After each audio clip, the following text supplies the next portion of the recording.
안녕하세요. 집 짓는 중개사 정반장입니다. 안녕하세요. 유튜브 만드는 한PD입니다. 오늘의 주제는 여러분들이 제일 궁금해하실 비용에 대한 집 짓는 비용에 대해서 한번 이야기를 나눠보도록 하겠습니다. 비교나 아니면은 네. 좀 계산을 위해서 네. 기본 이 집에 대한 기본 스펙에 대해서 한번 설명해 주시겠어요? 저희 집은 일단 구조는 철근 콘크리트 구조로 되어 있고요. 그리고 평수는 저희가 허가는 199제곱미터로 냈어요. 그게 한 58평 정도 될 거예요. 근데 테라스 부분 뭐 발코니 확장 뭐 이런 것까지 해서 최종적으로는 63평, 3점 몇 평인가? 그 정도 될 거예요. 네. 사람들이 뭐 집이나 건물 질 때 물어보는 게 평당 얼마야 이렇게 많이 물어보거든요. 저는 처음에 계획할 때는 평당 600 정도로 계획을 했었어요. 근데 하다 보니 지금 정확하게 제가 데이터를 계산해 보진 않았는데 아마 평당 600은 넘어갔고 700 가까이 아마 될 거예요. 이렇게 만들어진 결과물 봤을 때 다른 곳에 맡겼다면 평당 얼마였을까요? 평당 무조건 1000만 원 넘죠.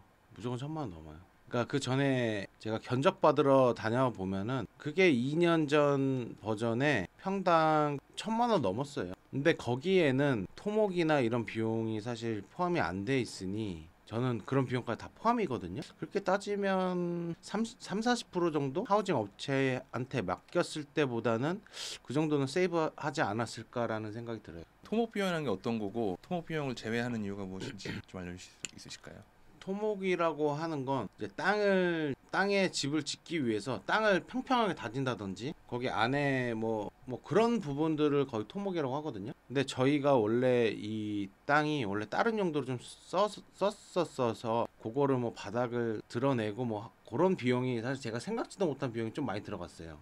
그게 한 3천만 원 정도 들어갔나? 그러니까 뭐 그런 거 감안하고 뭐 해서 비용이 한 평당 700 정도로 올라갔죠. 그리고 뭐 진입로도 조금 정비하고 집을 짓다 보면 건축비가 올라갈 수밖에 없는 게 자재가 자꾸 좋은 게 계속 보여요. 그러니까 단열재 만약에 설계상 100mm로 설계가 돼 있는데 하다 보면 좀 더 왜냐면 이게 웃긴 게 자재비는 그렇게 크게 많이 차이 안 나거든요. 단열재 사는데 한 돈 1000만 원 들었다고 해. 근데 스펙을 하나 올리면은 1100만 원이야. 1000만 원이고 1100만 원이 이게 이 정도 막 자재 사다 보면 그럼 좀 더 하지. 근데 이게 1, 20%가 올라가 있는 거야, 사실. 그러니까는 600을 예상을 했었는데 10% 나오면 660이잖아. 이제 그렇게 된 거 같아. 왜냐면 뭐 우리 지금 바닥 같은 경우도 타일 시공했는데 원래 이렇게까지 안 하려고 그랬거든. 근데 어차피 타일 하시는 분들 들어오니까 그래 뭐 마루 말고 그냥 다 타일 깔자. 근데 뭐 그때 이렇게 계산했을 때는 조금 자재 조금 더 사고 어차피 일하시는 분들 들어오니까 근데 이게 1, 20% 올라간 거야. 전체적으로 다 1, 20% 올라가는 거야 그러니까. 자동차 옵션이랑 똑같네요. 그치. 그러니까 아반떼 사러 갔다 나중에 그랜저 뽑아서 오는 꼴이죠 지금. 제네시스 사갖고 나온 거죠 뭐. 그러니까 알면 알수록 마력이 조금만 더 좋으면 좋겠는데 약간 그런 느낌이죠. 이 레그룸이 좀 더 확보됐으면 좋겠는데. 이건 어떻게 보면은 예상할 수 있는 비용 지출이잖아요. 근데 혹시 예상하지 못한 곳에서 돈이 좀 많이 나갔다. 토목 말고. 예상하지 못. 이거는 돈이 나갈 뻔한 했는데 어떻게 막은 게 있어요. 여기 하수 오수관 연결할 때 도로를 굴착해야 되는 상황이 올 수도 있었어요. 근데 일반 국가 도로를 굴착하게 되면 그 비용이 엄청나요. 제 기억으로는 길이에 따라서 비용이 엄청나고 몇 메타가 이상이 됐을 때는 도시계획위원회를 열어서 거기에서 승인을 얻어야 되는데 이게 1년에 2번인가 3번밖에 없어요. 그러면은 만약에 이게 거기에 걸렸다. 그러면 사실 지금 집 못 졌어요. 공사 스톱됐죠. 근데 다행히 그거를 제가 몰래.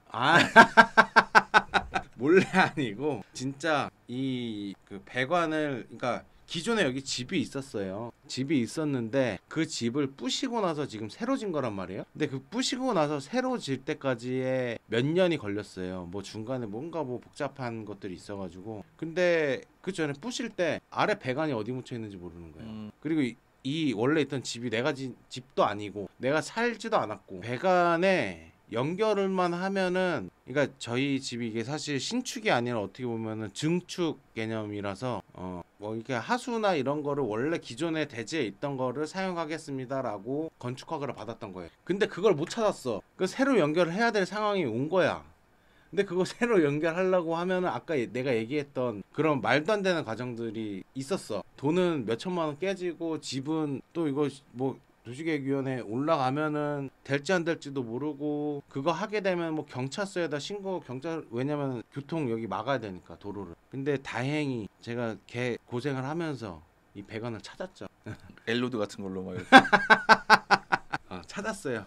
진짜 찾았어요. 여기 같이 일하신 분들 막 박수 치고 했어요. 몇 천만 아꼈다고. 그래서 막 제가 거기에다 잉크 막 부어가면서 저 밑에 가서 하수도 관로 가서 진짜 흐르냐 안 흐르냐 막 그거 이 관이 살아있냐 안 살아있냐. 근데 이게 이 하수업자들은 이거 못 쓰는 거입니다라고 100% 그럼 자기는 공사해야 되니까. 그러니까 나는 이거 되는 거 같다 안 되는 거래 이거. 아무튼 뭐 별짓 다 이게 뭐 결국에는 그런 변수가 있었는데 그거 잘 넘어갔죠. 제 질문은 비용이 지출된 게 있냐라고 아. 질문이었는데 세이브된 걸 말씀하셨네요. 그쵸. 세이브된 게 더 좋잖아요. 그래도 일단 예상하지 못했던 데서 비용이 좀 실제로 나갔던 건 어떤 게 있을까요? 실제로 뭐 크게 없어요 사실. 그냥 내 자재를 더 샀을 뿐 좋은 거는. 근데 약간 그런 거는 있어요. 작업자들이 자재를 만약에 이만큼 사달래요. 근데 반밖에 안 써. 반은 버렸어. 근데 자재는 내가 이만큼 샀잖아요. 반이 남아 있어 저기에. 그럼 내가 뭐라고 하지? 물량도 제대로 못 뽑아갖고 이렇게 하냐고. 뭐 어쩌죠. 근데 그거 어쩔 수 있나요 그거. 자재 그거 어떻게 해요? 당근에다 팔았습니다. 그나마 다행이네. 그러니까 쉽게 얘기할게요. 견적받은 게 1,000만 원이었고 평당 직접 하신 게 700만 원이었습니다. 네. 그럼 300만 원 갭이 있는 거잖아요. 그쵸. 그럼 그게 이제 그 전문가에게 줄 수 있는 수고비 플러스 여기에서 잘못됐을 때 떠안는 리스크 비용. 근데 저는 사실 그게 좀 의문이 들죠. 만약에 진짜 잘못됐어요. 이 사람이 이거 책임지고 마무리 져줄까? 도망갈 확률이 더 클 텐데. 그래서 보통 짓다가 도망가는 업자들 제가 알기로는 엄청 많아요. 그러다 스탑된 그런 주변에서 사례도 엄청 많이 들었고. 뭐 예를 들면 그 하수구 못 찾는 것도 네. 그냥 새로 공사해야 됩니다라고 하실 수도 있는 거고. 그쵸. 그럼 새로 공사했었어야 돼. 그게 안 되면 준공이 안 나거든요. 그러니까 이 상황을 아무도 몰랐던 거예요. 저도 몰랐고 건축사도 몰랐고 이 공사하는 사람도 몰랐던 거고 여기가 당연히 그 전에 집이 있었었기 때문에 그 배관이 어디 있을 거고 찾을 수 있을 거라고 생각을 했던 거죠. 근데 나중에 집 다 지어놓고 이제 연결을 하려고 보니 그게 없었던 거예요. 그걸 원래 그 공사 과정 자체가 마지막에 연결을 하기 때문에 그거를 그렇죠. 그래서 많이 당황했었죠. 기술료 그리고 공정 이때는 이 팀이 들어오고 저 때는 저 팀을 넣어놓고 이 넣었다 뺐다 이 스케줄 잡는 게 어떻게 생각하면 되게 단순한데 어떻게 보면 되게 어려워요. 아무것도 모르는 사람이 하기에. 그쵸. 그거 쉽지 않죠. 타당하다고 보십니까? 그 300만 원의 차이를.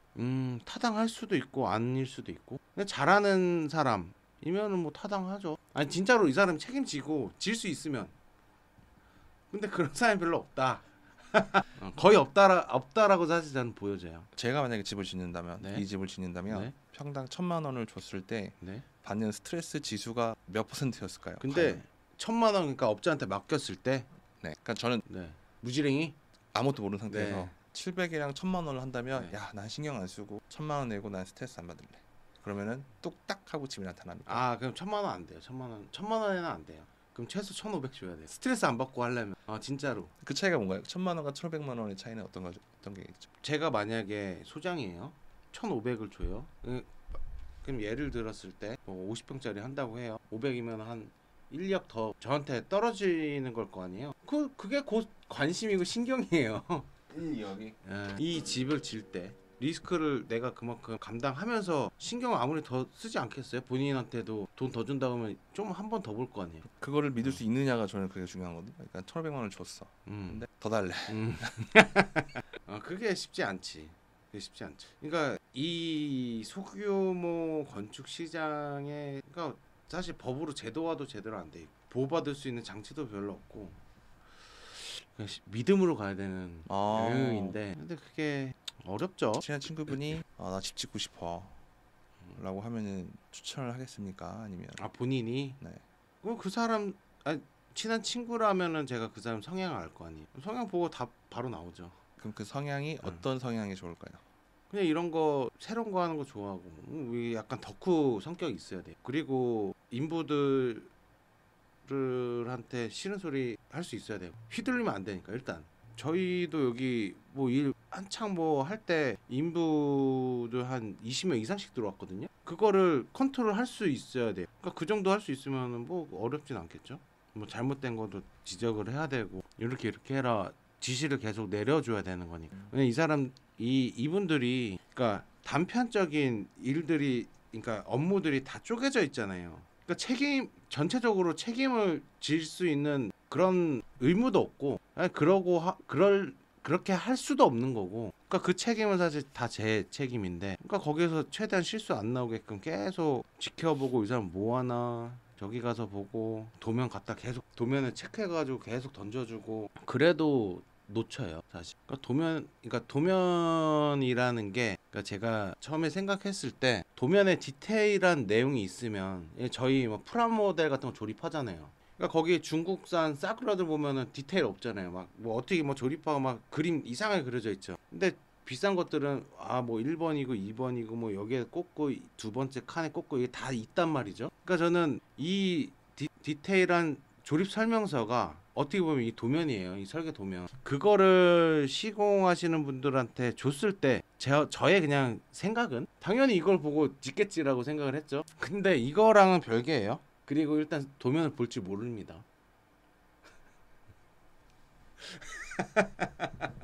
그런 분들 많았어요 사실. 도면을 볼 줄 모르는 네. 분들이 와서 네, 이런 많아요. 이 부분에 대해서는 또 다음 영상에서 네. 당신이 만나게 될 빌런들의 그쵸. 코너로 한번 네. 설명드리도록 하겠습니다. 비용에 대한 질문들은 나눠본 것 같고요. 더 궁금하신 내용 있으시면 댓글 남겨주시면 정반장은 직접 답글을 남기는 형식으로 진행하도록 하겠습니다. 제가 이 비용에 대한 거는 지금 엑셀 파일로 다 정리가 돼 있긴 해요. 근데 저도 요즘에 계속 본업에 바빠서 이거를 디테일하게 계속 못 봤는데 조만간에 한 PD랑 같이 제가 그 엑셀 파일을 한번 공개하는 시간을 한번 갖도록 할게요. 네. 어떤 공정에 어떻게 돈이 들어갔고 인건비 얼마에 자재비 얼마 뭐 요 정도. 네. 사실 그 엑셀 파일만 어바웃 그 느낌만 알면 어디 가서 눈탱이나 안 맞을 거예요. 네. 굉장히 좋은. 네. 네, 알겠습니다. 네. 구독과 좋아요를 눌러주시면 이 엑셀 파일에 대한 내용도 네. 얻게 되실 겁니다. 알겠습니다. 감사합니다. 다음 영상에서 만나겠습니다.